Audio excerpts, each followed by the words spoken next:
sa buong kongregasyon na ito, maging sa lahat na nakakonect sa online, Panginoon. Lord, we honor you and we bless your name. In Jesus' name, amen!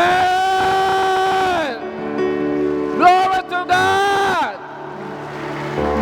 Thank you, Jesus. 23 years na tayo'y sinamahan ng Panginoon at patuloy na sasamahan. Amen! Sa lahat ng panahon, kasama natin ang Diyos. Ang sabi ng ating Panginoon, dumaan man tayo sa ilog, hindi tayo malulunod. Dumaan tayo sa apoy, hindi masusunog, sapagkat kasama natin ang Diyos. At ang sabi ng ating Panginoon Jesus, hindi kita iiwan at hindi kita pababayaan. Amen? And I will be with you until the end of this age. Amen? And He will confirm His word with many miraculous signs. Buhay ang ating Diyos. Kakunti nag-amen. Jesus is alive! Amen! Sabi ng ating Panginoon sa Revelation chapter 1, behold! Ako ay namatay, ngunit nabuhay na maguli at hindi na kailanman mamamatay! At sa bayan ng Tansa, sa buong bansang Pilipinas, ay dinideklara po natin na siya lamang ang tunay na hari at Panginoon. Amen? Glory to God. Nakikita ko po na patuloy po tayong palalakihin ng ating Panginoon. Because He is a God of increase. Amen? He is a God of multiplication. Amen po ba? We belong to our good shepherd, si Jesus. He is the owner and the founder of this church. Says a family, we belong to our great shepherd, si Jesus. He is our coming King. Malapit na dumating ang Panginoon. Handa ka na ba? Sabi mo sa kapatid mo, sa katabi mo, handa ka na ba sa pagbalik ng Panginoon natin? Hindi natin alam kung kailan, pero malapit na malapit na. Kaya nga, hinahanda niya ang kanyang church. We are the bride of our Lord Jesus Christ. Hallelujah. Patuloy po tayo mag-advance. Amen? For the advancing of God's kingdom. Hindi pa ito, lalaki pa tayo. Lalaki ang buong CSF family, hindi lamang sa buong Cavite, hindi lamang sa buong Laguna, hindi lamang sa buong Manila, hindi lamang sa buong Luzon, buong Visayas at Mindanao, kundi sa lahat ng panig ng mundo, tayo po ay mag-expand para sa ikaka-advance ng kaharian ng ating Panginoon Kristo. Hallelujah! Thank you, Jesus. Yan po ang purpose kung bakit po tayo itinaguyod at tinatag ng Panginoon upang itanghal ang kanyang pangalan. Amen! Upang i-advance ang kanyang kingdom, upang abutin ang mga nais abutin, ipaabot sa atin ng Panginoon. Na gaya ko, na tulad mo, binago ng Panginoon. Nagkaroon ng purpose, nagkaroon ng saysayang buhay na ito nang na-encounter natin ang ating Panginoong Hesus. Nagkaroon tayo ng tamang ugnayan, tamang relasyon sa Diyos sa pamagitan ng ating Panginoong Kristo. Hindi po tao, hindi relihiyon nagbago ng buhay natin, hindi po sino man ang nagligtas sa atin, kundi si Jesus lang ang naging source at tunay na source ng ating kaligtasan, ng pagbabago ng ating buhay. Amen po ba? Ngayong araw na ito, ang ating pong pag-uusapan ay ang makapangyarihang salita ng Diyos, ang deklarasyon ng mensahe ng ating Panginoong Diyos, na matatagpuan sa Awit, chapter 5, verse 12. Narinig niyo po ba ako? Baka mahina yung sounds ko, pakilakasan pa. Awit 5, verse 12. Pinagpapaala mo, O Yahweh, ang mga taong matuwid. Sino yung mga matuwid? Taas ang kamay. Ikaw ay righteous na dahil kay Jesus. Amen? Hindi ka naging righteous dahil sa sarili mong wala tayong self-righteousness. Ang ating righteousness ay si Jesus. At ang sabi, pinagpapala ng Diyos ang mga matuwid. At gaya ng kalasag, protektado sila ng iyong pag-ibig. Sa English translation, NIV, maganda po sinasabi, for surely, O Lord, you bless the righteous. You surround them with favor, as with a shield. Ang sabi, surely, O Lord, you bless the righteous. Tinignan ko po, yung salitang surely sa Hebrew word po ay aken, ibig sabihin po, absolute certainty. Talagang tinitiyak po ng salita ng Diyos na ikaw ay pagpapalain ng Diyos. Amen! Absolute certainty, faith, truth, and conviction. Ina-affirm po ni David yung kanyang unwavering conviction and faith in God's character and promises. It means without doubt, because God is He who is. It is impossible for Him not to bless the righteous. Sino yung mga righteous? Yung mga believers ni Jesus. And I affirm bilang servant ni Lord Jesus, bilang katiwala ng banal na ubasan ng Panginoon na kanyang ministry, dinideklara ko po at ina-affirm with faith, hallelujah, with absolute faith and conviction, you are extremely blessed and surrounded by God's favor. Church, says a family ni Lord, you are extremely blessed in all areas ng buhay mo. Amen. Nais ni Lord, ikaw ay blessed in all areas ng buhay mo. Bless ang iyong kalusugan, i-bless ang iyong finances, i-bless ang iyong family, i-bless ang iyong trabaho, ang iyong career. Amen. And sabi, you are surrounded by God's favor. Yung pabor ng Diyos, ang iyong magiging permanenteng proteksyon. Amen. Ikaw ay covered at surrounded, nababakuran ng pabor ng Diyos. Kaya hindi ka mapepenetrate ng calamity. Nakikinig ba kayo?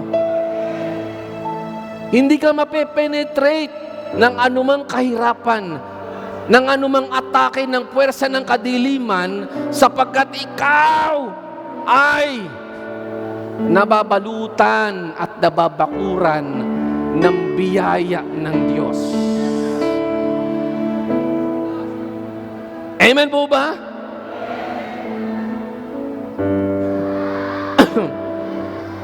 Favor, in Hebrew word, that's son, meaning you are walking in God's approval. Sabi niyo, God's approval. Receiving unmerited blessing and experiencing supernatural advantages such as open doors and divine protection. Kaya hindi ka ma-stuck, hindi ka matatali sa isang sitwasyon na kung saan parang wala kang produktibo, na para bagang walang pagsulong ang buhay mo. Nagkakaedad ka, ngunit walang pagbabago doon sa katayuan ng buhay mo. Nangangarap ka, pero hindi mo alam kung paano yan mangyayari. Nag-iisip ka ng maraming bagay, magaganda, hindi lamang para sa sarili mo, maging sa iyong pamilya. Pero tinatanong mo sa iyong sarili, paano ito mangyayari? Yung mga imposibleng bagay na ito, paano ba ito magiging posible sa aking buhay, sa aking family. Pero kapag iginawad na sa iyo ng Diyos yung kanyang biyaya o pabor, amen! Lahat ng imposible ay magiging posible!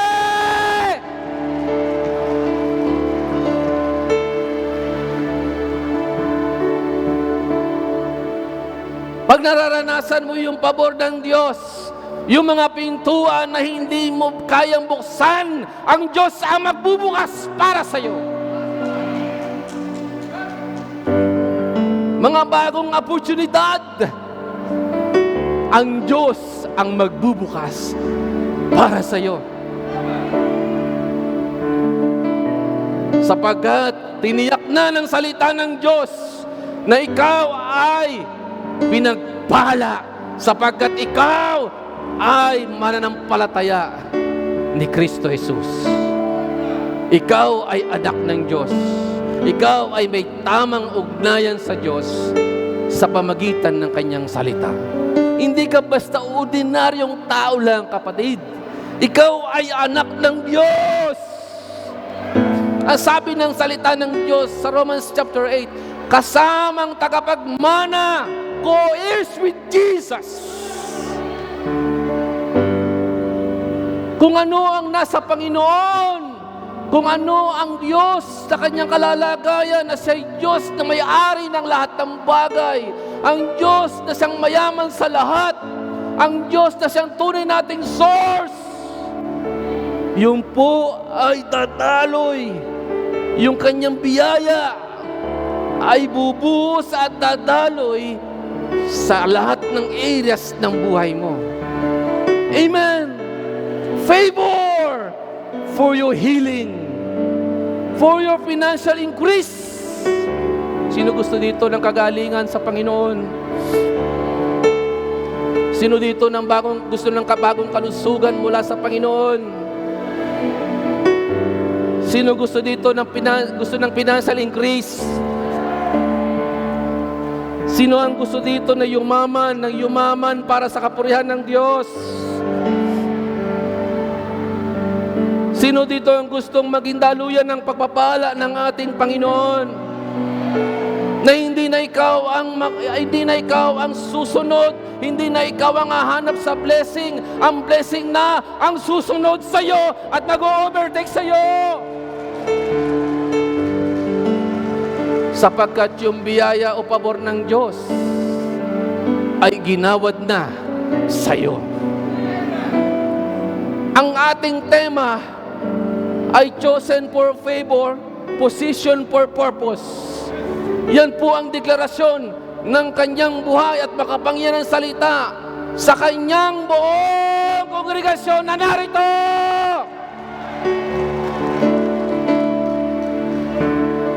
Hindi ka lalagpasan ng Panginoon.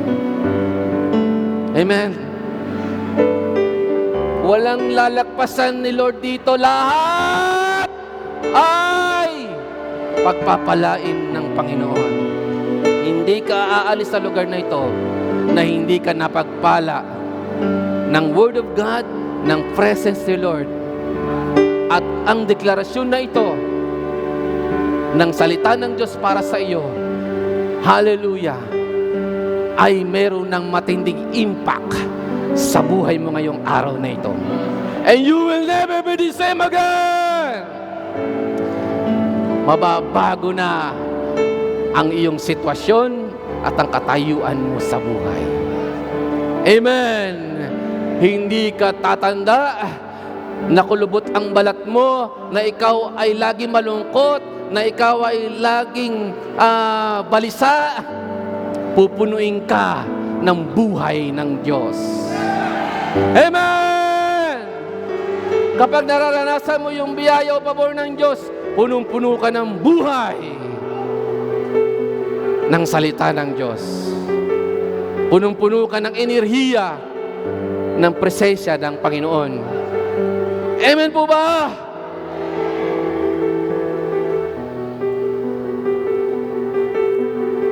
Favor open doors you didn't knock on. Favor places you in rooms you didn't apply for. Magtataka ka na lamang. Nag-a-apply ka ng trabaho. Sa dami ng in-applyan mo, walang tumanggap sa'yo, walang nag-approve sa'yo. Pero bigla ka na lang ginulat ni Lord. Isang pangyayari na sinopresa ka ni Lord. Trabaho na ang kumakatok para sa'yo. Yun ang resulta ng pabor ng Diyos para sa'yo. Amen. Sapagkat alam ni Lord kung saan ka dapat niya ilalagay. Amen. Alam ni Lord kung saan ka dapat niya, hallelujah, kung saan ka dapat niya ipaprosper. Pag sumunod ka kay Lord, pag walang pag-aalilangan, sumunod ka sa Panginoon, hallelujah, kung saan ka nilagay ng Panginoon, doon ka niya ipaprosper. Doon ka niya pagpapalaing lubos. At doon mo mapaparangalan ang ating Panginoon. Amen po ba? Glory! Psalm 30 verse 5, His favor is for a lifetime. Gusto nyo ba ang pabor ng Diyos para sa iyo ay lifetime? Habang ikay nabubuhay? Ang pabor ng Diyos hindi para lang ngayon, bukas, bakalawa, o sa isang linggo, o sa pang-isang buwan, o pang-isang taon, kundi lifetime ang pabor ng Diyos. Why? Dahil binalutan ka na at binakuran ng pabor ng Diyos, ng biyaya ng Diyos. Amen po ba? His favor is for a lifetime. Challenging times are temporary. Kaya yung mga naranasan mo, mga hamon ng buhay, storms of life, bad things, temporary lang yan, kapatid. Amen? Pero yung God's goodness will prevail. Nag-struggle ka sa iyong kalusugan, pero mananaig at mangingibawo pa rin ang kabutihan ng Diyos para sa kagalingan mo. Nag-struggle ka sa financial mo, pangangailangan, pero mararanasan mo yung generosity ni Lord ngayong season na ito. Mangingibabaw yung kabutihan ng Diyos para sa iyong financial breakthrough. Dito marami nag-amen eh. Dito ko konti. Gusto niyo manatili kayo sa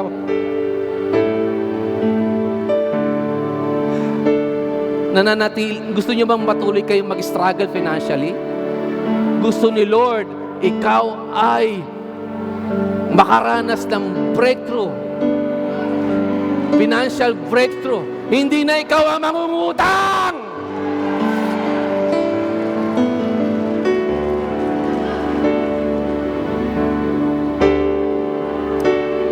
Amen! Wala nang mangungutang dahil ikaw na ang magpapautang.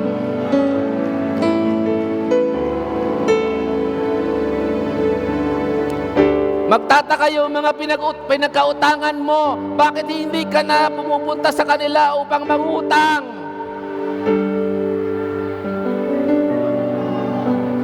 Hinahanap ka nila para umutang ka ng umutang muli. Ngunit isang araw na balitaan nila na ikaw na pala ang nagpapautang, na hindi nag-expect na babayaran. Kasi nga apaw-apaw na yung blessing sa iyo ni Lord.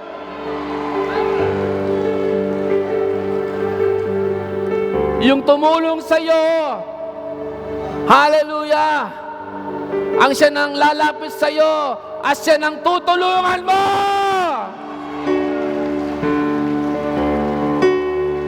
Yun ang kapangyarihan ng pabor ng Diyos. Kapag bumakod sa'yo. Hindi ka mape-penetrate ng kahirapan, kapatid. Amen. Walang mga tunay na anak ng Diyos na connected sa makapangyarihang Diyos na nag-i-struggle sa pinansyal, sa kalusugan, sa paghahanap buhay, sapagkat ang Diyos ay tuloy-tuloy na magpapala, ang tuloy-tuloy na magpapadaloy ng kanyang biyaya, ng kanyang pabor, ng kanyang provision. Amen. Naniniwala ka ba? Kumbisido ka ba? Kinumbisi ka ba ngayon ng salita ng Diyos? Amen. Na ikaw po ay tunay nga pong pinili para sa pabor ng Diyos. Amen. And position for a purpose. Kaya pansamantala lang po yung mga challenges na yan. Amen. Tutuldukan na yan ng Panginoon yung struggle mo sa iyong finances, sa iyong kalusugan, sa anumang kahirapang nararanasan mo. Bagamat nandiyan pa rin ang atake ng kaaway, andiyan pa rin ang realidad na makakaranas ka ng pagsubok, ngunit ang lahat ng iyon ay panandalian lang at yun ay madali mong lalagpasan. Sapagkat kasama natin ang Diyos. At hindi ka magagalaw ng masama. Hindi ka magagalaw ng masama.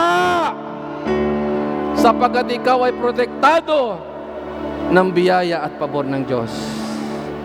Two powerful declaration of God's Word. Ito na. You are chosen for favor.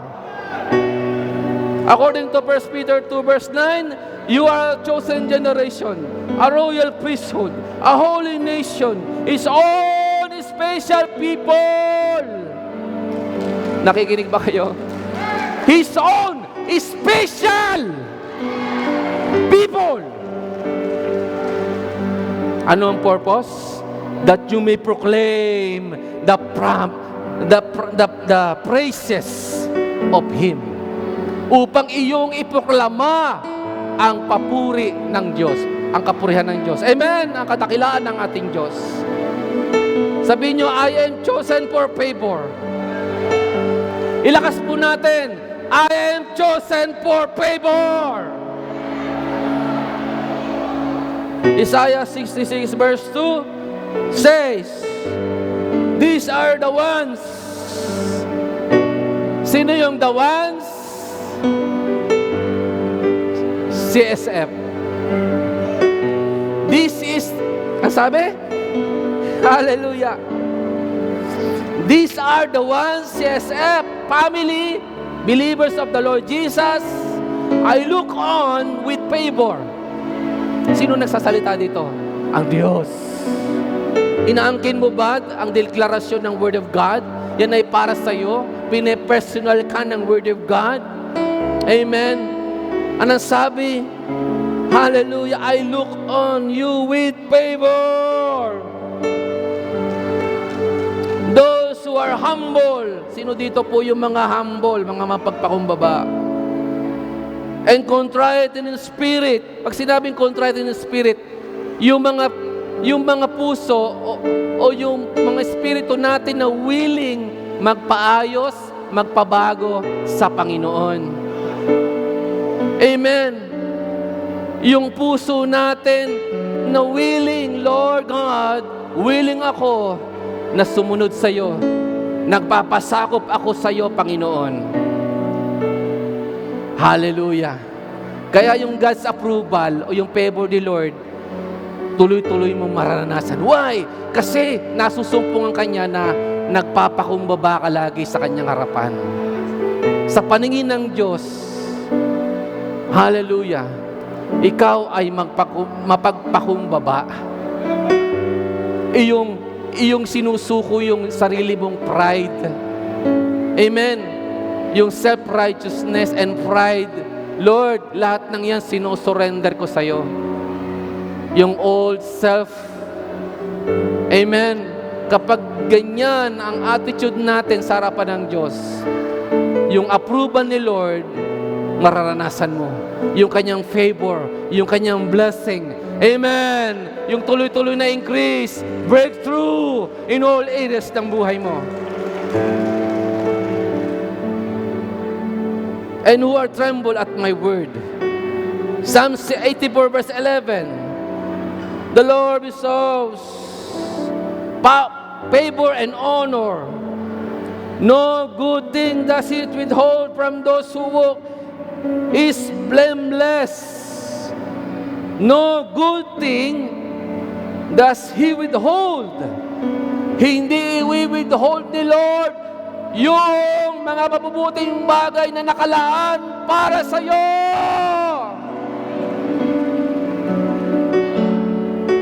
Sapagkat para sa iyo yun. At hindi yun maaagaw ng iba. Hindi yun mahadlangan ng iba. Sapagkat ang kamay ng Diyos mismo ang nakaunat at nakadantay o nakapatong sa iyo para igawad yung kanyang blessing. At ikaw ay makaranas ng mabubuting bagay mula sa ating Panginoon. Amen po ba? Bagamat may mga bad things na naranasan ka, panandalian lang yun, kapatid. Pero iiral pa rin yung kabutihan ng Diyos, yung katapatan ng Diyos, yung kadakilaan ng Diyos, at walang sino man makapipigil sa Panginoon para ikaw ay pagpalain. Leviticus 26 verse 9, I will look on you. Turo mo yung sarili mo. Lord, ako po yun. Sabi ni Lord, I will look on you with favor. Hallelujah. Tinitingnan ka ng Panginoon with favor. Isusustain ka ni Lord ng kanyang favor every day. Amen po ba? Ito matindi rin dito. Make you fruitful. Church, gagawing produktibo ang buhay mo ng ating Panginoon. Increase your numbers. Ayaw nung increase ng iba. Sesep na ikalupkop. Sabi ni Lord, increase ka sa number. Sesep na kills you. Tuloy-tuloy nyo mararanasan ng increase mula sa Panginoon. Sesep Sinalhan, Sesep Laguna, Kabuyaw, Paradahan, Buong Tansa Cavite, and also Sesep Tondo Manila. Ang sabi ni Lord, bibigyan kanya ng increase. Kaya sa susunod na anniversary, masikip na tayo. Hahanap na naman tayo ng lugar na mas malaki dito.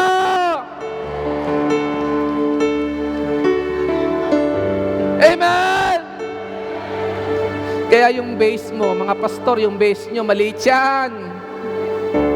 Because God declares, i-increase ka niya. Ito na yung season mo. Hallelujah! Hallelujah! Thank you, Jesus. And I will keep my covenant with you. Yung mga pangako ng Diyos ay kanyang tutuparin sa iyo. Amen?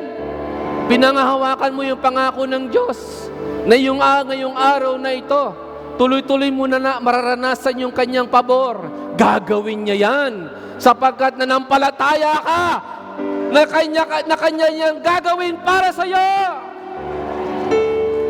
Nananampalataya ka sa pabor ng Diyos para sa iyong kagalingan. Ngayong araw na ito, bibigyan ka niya ng bagong kalusugan.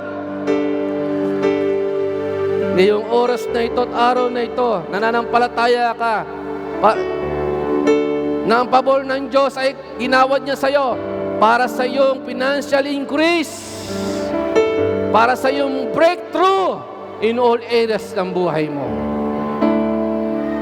Amen po ba? Luke 1:28, the angel said to her, sabi ng anghel kay Maria, kay Mary, rejoice, favor one, the Lord is with you. Blessed are you among women. Hallelujah. Mary receiving favor not because she earned it, but because God chose her. Walang ginawa si Mary sa pagtanggap niya ng pabor ng Diyos. Nanampalataya lang siya.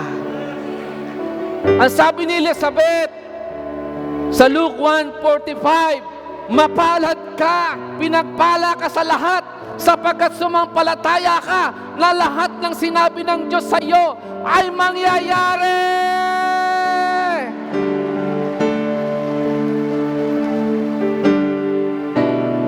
Cheers, nananampalataya ka ba nang sinasabi ng salita ng Diyos ngayon sa iyo ay nangyari na at patuloy pang mangyayari? Ikaw na ang pinagpala. Ikaw na ang pinakamapalad, katulad ni Mary. Hindi lang si Maria ang pinakamapalad. Ikaw yon! Sapagkat believer ka ng ating Panginoon. Amen!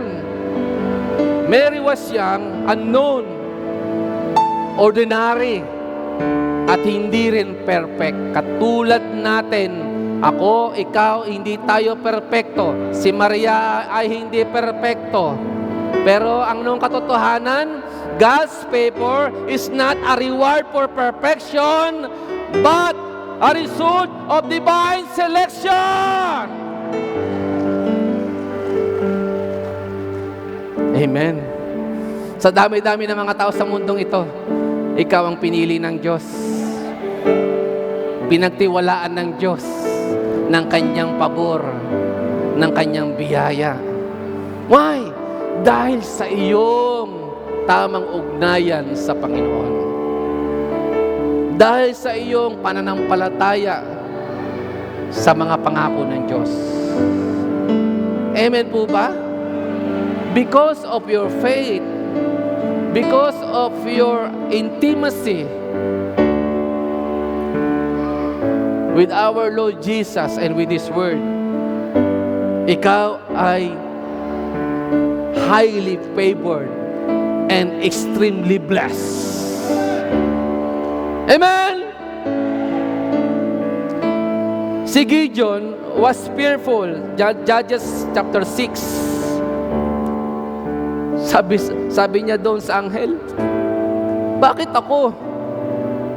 Mahina ako. Ang angkang ko pinakamaliit. Paano namin sasagupain ng mga Midianites?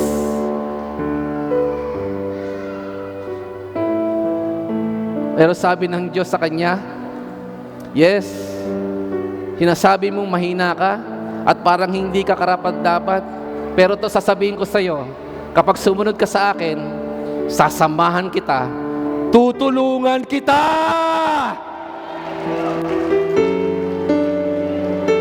You may feel unqualified, but favor qualifies the chosen. Sabihin nyo, I am chosen.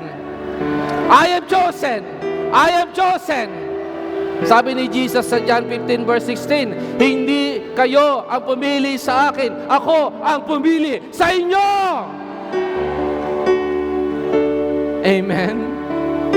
Pinili ka ng Panginoong Hesus. Kaya hindi aksidente kung bakit ka narito ngayon. Amen!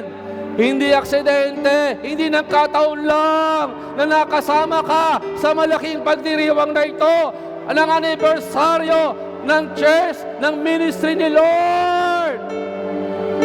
Sapagkat matagal ka niya nang tinawag at pinili para sa kanyang dakilang layunin.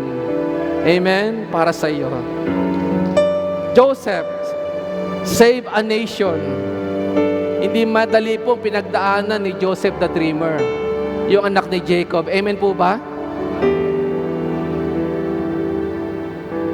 Marami matitinding pinagdaanan si Joseph. Masasakit. Very painful. Siya itinakwil ng kanyang mga kapatid, inihulog sa isang hukay, ipinagbili, naging alipin sa Ehipto. Ngunit ang sabi ng Bible, sinamahan siya ng Diyos. Kung ikaw ay nakakaranas ng mga painful experiences, ang mahalaga, sinasamahan ka ng Diyos. Amen? At yun ay iyong malalagpasan at maunawaan mo at the end of the day, yun ay kalooban ng Diyos para sa iyo sapagkat ipoposisyon ka ng Panginoon.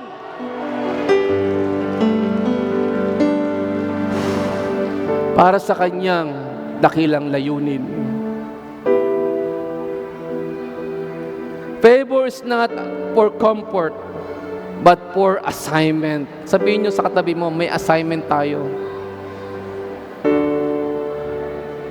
Hanggat buhay ka, may assignment ka. Hindi pa tapos. Amen? Favor is not for showing off. It is for serving God's plan.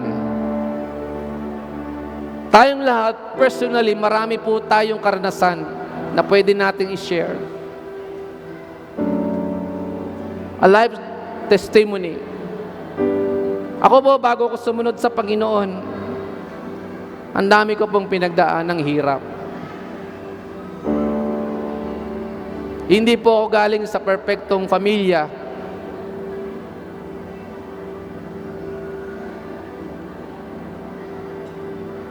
Nung kabataan ko po, hindi ko po na-enjoy ang sarili kong pamilya, magulang at mga kapatid. Hindi ako masayahing tao. Napakaraming pinagdaanan na challenges.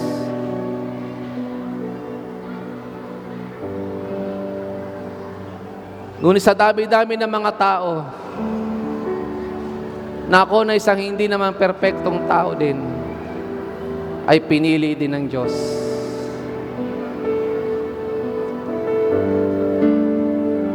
Pinanganak ako mula sa Marikina. Ang aking ama ay taga Marikina. Ang aking ina po ay mula sa probinsya ng Bicol. Nung ako'y nakatapos ng pag-aaral ko, ang dami kong naging struggle. Hindi ko nga alam kung paano ako nagtapos, kung paano ako pinag-graduate ni Lord sa Bible School. Hindi ko alam kung sino ang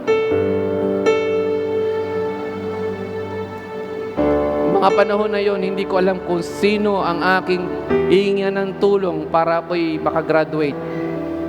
Pero isang araw, sinabi ng Panginoon, merong isang pastor na nag-aaral sa Bible School, ang sabi niya, Brother Albert, huwag kang mabalisa, huwag kang malungkot, tinawag ka ng Panginoon. Makakatapos ka, makakagraduate ka sa Bible School. Alam nyo, hindi naman ako humingi ng tulong sa kanya pero nagtaka ako, nabayaran yung tuition fee ko sa Bible School. Nakagraduate po ako. Pabor ng Diyos.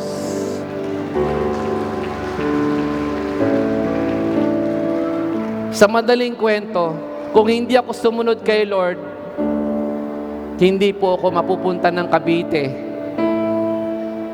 Kung hindi ako sumunod kay Lord, wala sila Mami Rachie Jo at dalawa kong anak. Kung hindi ako sumunod kay Lord, wala ang CSF churches. Pero alam nyo, hinahangaan ko kay Lord, sa dami-dami ng tao sa mundong ito, isa lamang ako sa kanyang napili. Katulad mo, pinili ka ng Panginoon. Amen? God's favor is not a reward for perfection, but a result of divine selection. Hindi po accidental na tayo po'y nakasama-sama ngayon. Amen? Mga pastor na nandito.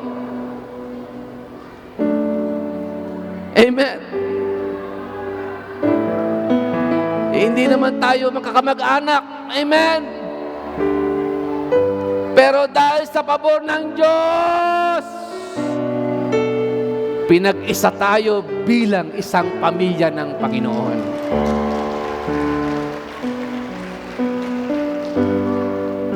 Kung hindi ka sumunod sa Panginoon, nasaan ka ngayon, kapatid? Kung hindi ka nagtiwala sa mga pangako ng Diyos, ano na ang kalalagayan mo ngayon?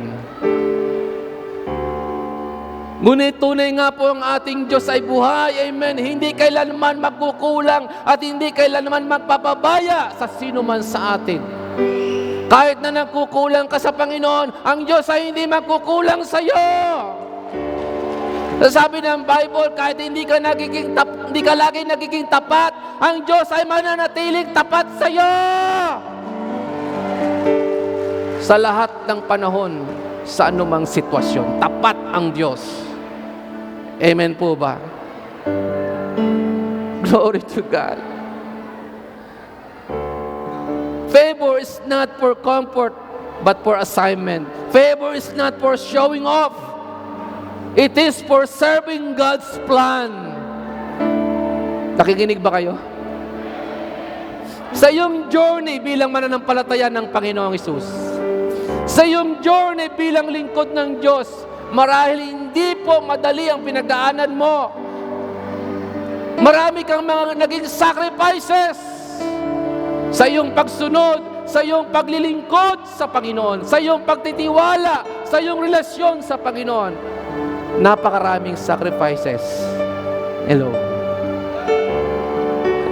Ang favor ni Lord, maski po sa akin personally, ay hindi para sa comfort, kundi para sa assignment ko na ibinigay ni Lord. Para paglingkuran yung plano at kalooban ng Diyos. Amen? Amen po. Merong breakthrough na naranasan po tayo. Yung dating buhay po natin, na tila baga parang walang pagsulong, ngayon iba na. Amen? Iba na kaysa sa dati. Napakalayo na. Sumusulong ang buhay mo, nagiging produktibo, napararagalan mo ang ating Diyos sa iyong paglilingkod sa Panginoon, sa iyong pagsunod sa Panginoon, sa iyong pagtitiwala sa mga pangako ng Diyos. Amen po ba? David was overlooked in 1 Samuel chapter 16. Naalala ko po, nung inutusan ng Diyos si Prophet Samuel, pumunta ka sa sambahayan ni Jesse, pahiran mo ng langis ang isa sa kanyang anak na aking pinili upang maging hari ng Israel. Nung nandoon na siya sa lugar ni Jesse, pinatawag niya lahat ng anak ni Jesse, mula sa panganay na si Eliab, sino pa ba? Si Aminadab, si Shama, hanggang sa lahat ng anak pinatawag. Ngunit sabi ng Diyos, wala akong napili sa kanila. Akala po ni Samuel si Eliab na eh, kasi matangkad, matipuno. Pero sabi ng Diyos, ang tao tumitingin sa panlabas, pero ang Diyos, ako ay tumitingin sa puso ng bawat tao. Huwag mong tingnan ang kanyang taas, huwag mong tingnan ang kanyang kakisigan, sapagkat hindi siya ang napili ko. Amen, Pastor Aris? Ang Diyos ay hindi tumitingin sa panlabas na kaanyuhan. kundi sa puso. Amen! Ang sabi po ni Prophet Samuel kay Jesse, wala ka na bang anak? Yan na ba lahat? Ang sabi ni Jesse, merong pang isa, yung pinakabunso, nagpapastol ng mga tupa. Ipatawag mo, sabi ni Samuel. Nung naipatawag na si David, ang sabi ng Diyos, tumayo ka dali! Siyang pinili ko! Pahiram mo siya ng langis!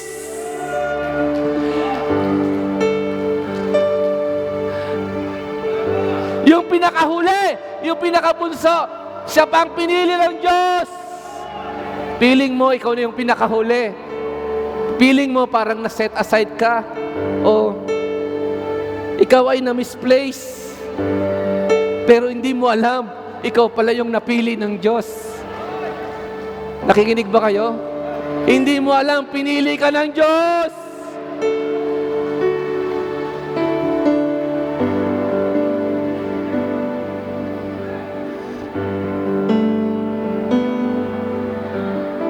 Samuel anointed him.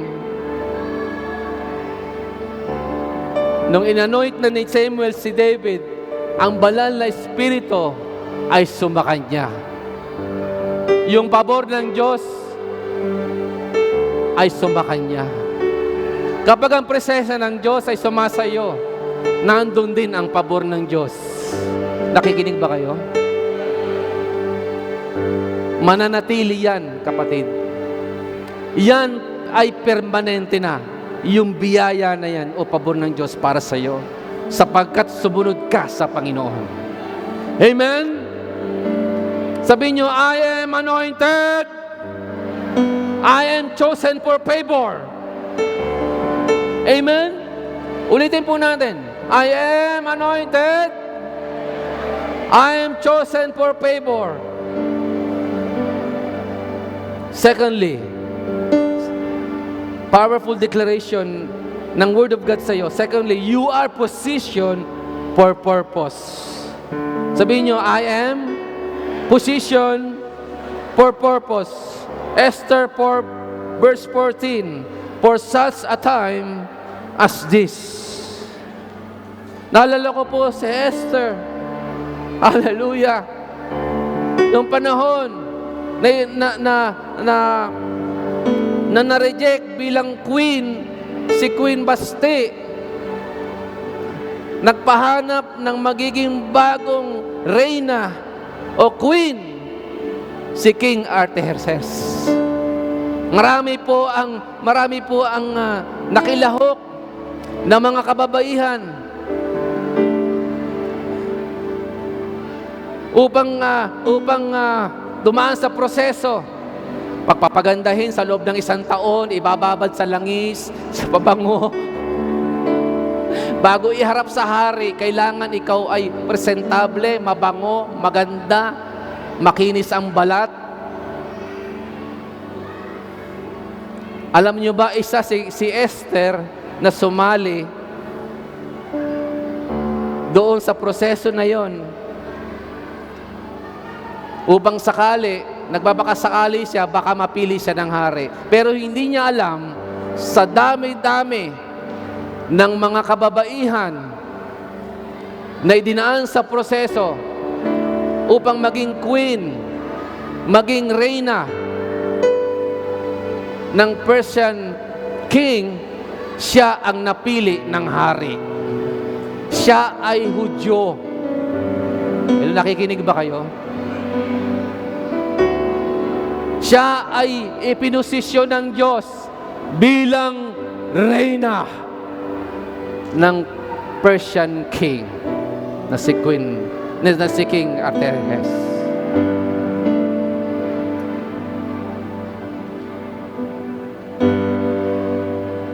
For such a time as this, dahil nung panahon na yon ay nakakaranas na po ng matinding atake ang bayan ng Diyos, ang mga Hudyo ng Diyos na nasa lugar ng Persya. Ibig silang patayin, ipapatay ni Haman. Pero bago dumating po yung matinding krisis na yon, ipinosisyon na si Esther bilang queen. Nakikinig ba kayo? Nauna ka na, and then yung purpose. Amen? Kaya nga, hindi po accidental, kundi intentional kung saan ka man naroon ngayon. Amen? Kung saan ka inilagay, ipinosisyon ni Lord. Hindi po yan accidental, yan ay intentional. Amen? Mga pastor, minsan natanong mo ba sa sarili mo, Lord, bakit ako ba sa dami-dami ng mga tao, ako pa pinili mo, maging lingkod nyo? Ang sarap-sarap ng buhay ko kaysa dati, wala akong ibang inintindi, sarili ko lang, pamilya ko lang. Ngayon, ang dami kong dapat intindihin. Hindi yan accidental, intentional yan. Pinili ka ng Diyos. Pribileho yan pagkakapili sa'yo. Ang pabor ng Diyos ay ginawad sa'yo. Upang maparangalan mo ang Diyos sa buhay mo at sa iyong ministeryo. Amen po ba? At ganoon din sa lahat ng nandito, anuman po ang inyong katungkulan, ikaw man ay magulang, ikaw man ay estudyante, ikaw man po ay merong katungkulan sa iyong trabaho, sa company, o anuman posisyon mo sa bayan na ito, o saan ka man naroon, hindi accidental po yan. Yan ay intentional. Yan po ay plano ng Diyos para sa iyo. Amen. Ang Diyos ang naglagay sa iyo niyan. Naglagay sa iyo diyan. Amen. Sapagkat meron siyang matatag na layunin. Pag sinabing layunin ng purpose sa Greek po ay prothesis, means a setting forth or placing His intention before us. Ephesians 1 verse 11, to live in alignment with God's will for His glory by His design. Pakipos, yan. Live in alignment with God's will for His glory by His design. Hallelujah. Naka-align ka sa will ni Lord, sa plano ng Diyos.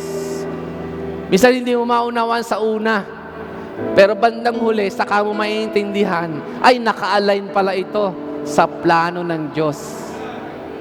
Kahit gaano man kahirap yung pinagdadaanan mo, masakit, hindi mo gusto yung sitwasyon, hindi mo gusto yung mga nangyayari sa buhay mo, pero tandaan mo, lahat ng yan naka-align sa kalooban ng Diyos. Amen! Dahil may magad na siyang purpose para sa iyo. Hallelujah. Kagaya na Esther did not become queen by accident. God positioned her strategically before the crisis came to serve her people from destruction. Truth, where you are right now is not accidental or random, it is intentional. Yan man ay sa family, minsan hindi mo gusto yung family mo. Marahil meron kang hindi magandang karanasan sa pamilya mo. Marahil broken family. Naghiwalay ang mga magulang. Hindi accidental kung bakit nandiyan ka, kapatid, sa ganyang pamilya, sa ganyang sitwasyon. Bagay sa iyong trabaho, ang Diyos ang naglagay sa iyo dyan. Amen? Sa iyong ministry, ang Diyos ang naglagay sa iyo dyan. Pinagkatiwalaan ka ng Panginoon sa ministeryong yan. Sa iyong bagong season ngayon, huwag kang magtataka. Ang Diyos ang nagplano at nag-akda niyan para sa iyo. Amen? Hallelujah. Season of favor ni Lord para sa ngayon, sa iyo ngayon. Amen. Dati, ang hirap ng buhay ng pinagdadaanan. Kailangan mo pa iwanan ng pamilya mo eh. Magtrabaho ka sa ibang lugar. Ang hirap, di ba? Magiging OFWs, iiwanan mo yung pamilya mo. Malungkot po yan, mahirap yan.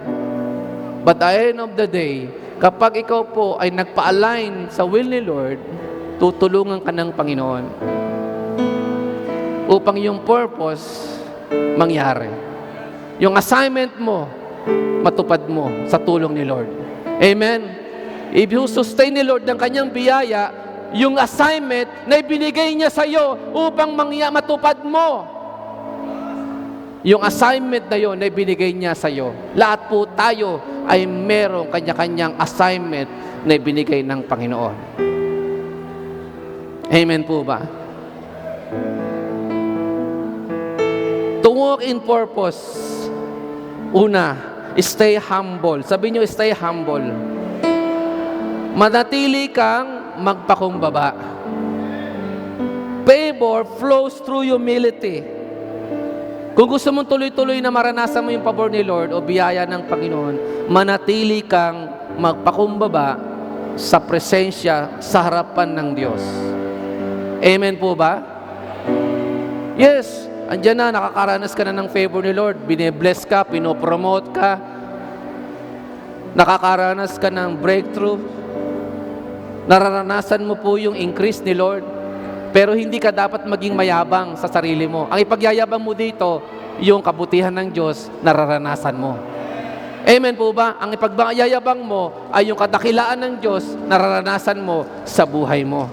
Amen po ba? Stay humble, kapatid, upang tuloy-tuloy yung flow ng favor sa buhay mo. Hindi lang ngayon, hindi lang bukas, hindi lang makalawa, hindi sa buwan lang, hindi para sa isang taon lang ang pabor ng Diyos. Ito po ay lifetime.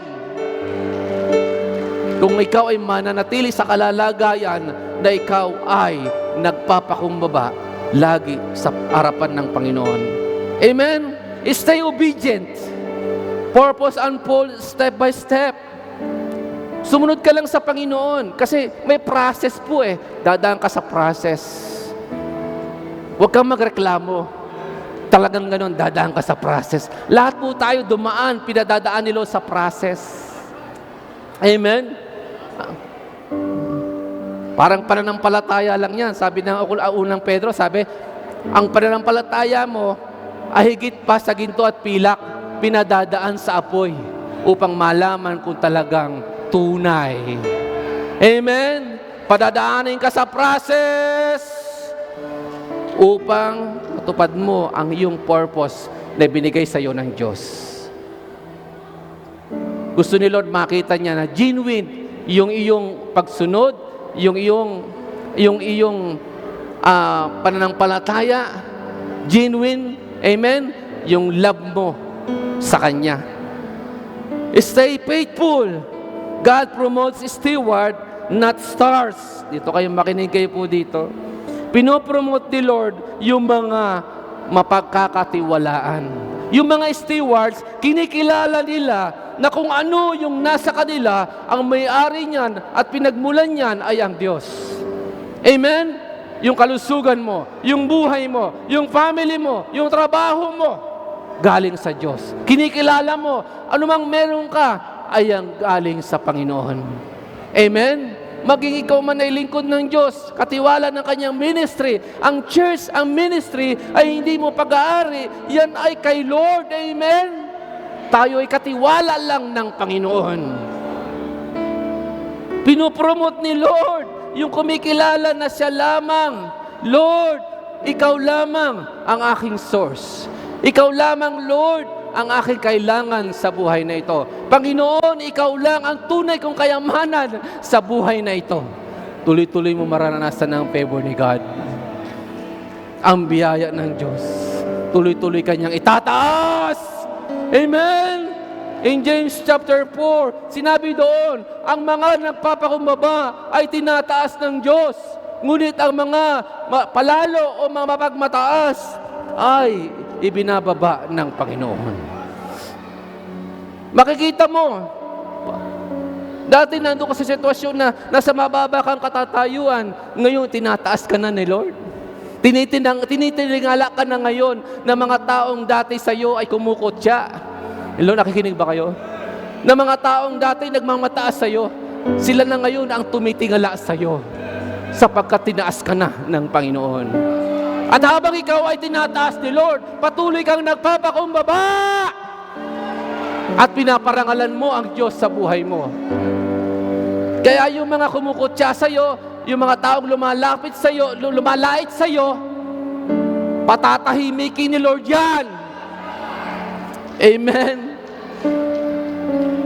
At sasabihin nila, tunay ngang pinagpala ka ng Diyos. Glory!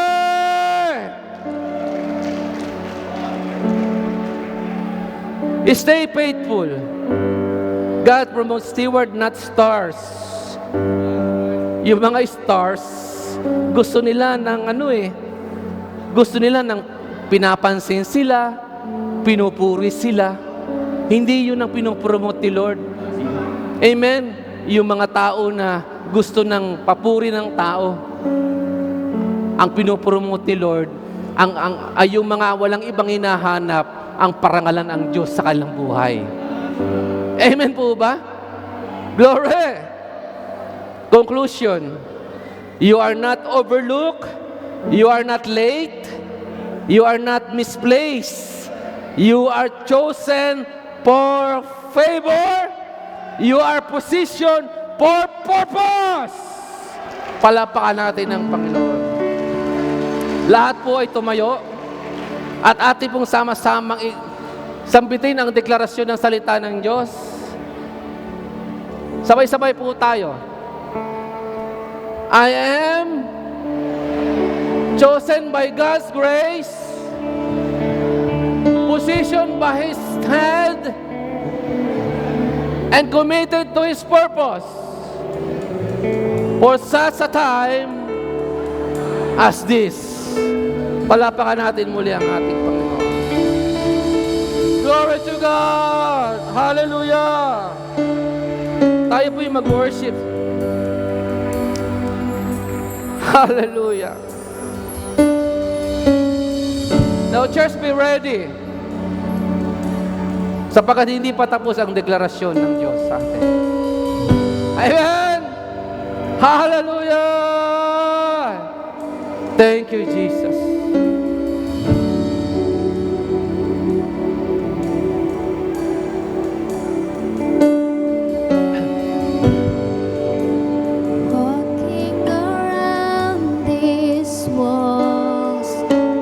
Sino po nais magpa-pray over for your healing, for your financial increase? Sino gusto magpa-pray over para sa bagong pintuan na nais ibukas sa iyo ng Panginoon? A new doors of opportunity for your job, for your business. Just raise your hands. Just raise your hands. And believe. And believe. Hallelujah. Na ang favor ni God ay ginawad na sa iyo at tuloy-tuloy ang dadaloy sa lahat ng areas ng buhay mo. Supernatural favor. I declare supernatural favor, supernatural favor, supernatural favor in all areas ng buhay mo. In the mighty name of Jesus Christ, the Son of the living God. Favor for your healing, favor for your financial increase, favor para sa iyong family, favor para sa iyong trabaho, sa iyong business, favor ni Lord para sa iyong ministry, favor ni Lord para sa iyong career, sa iyong kinabukasan.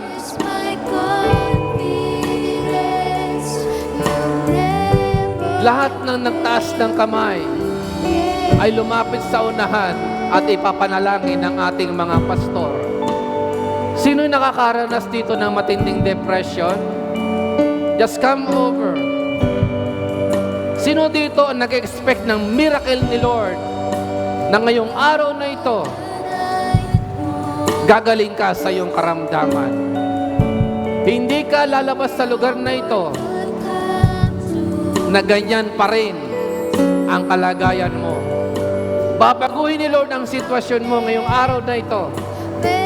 Kung pumasok ka ng may sakit, lalabas ka na ikaw ay magaling na at malusog sa iyong karamdaman. Totally healed. Amen? Iwanan mo sa paanan ng Diyos, sa altar ng ating Diyos, sa presensya ng ating Panginoon, ang iyong mga sakit at karamdaman na yan. Maging yung mga kahirapang nararanasan mo.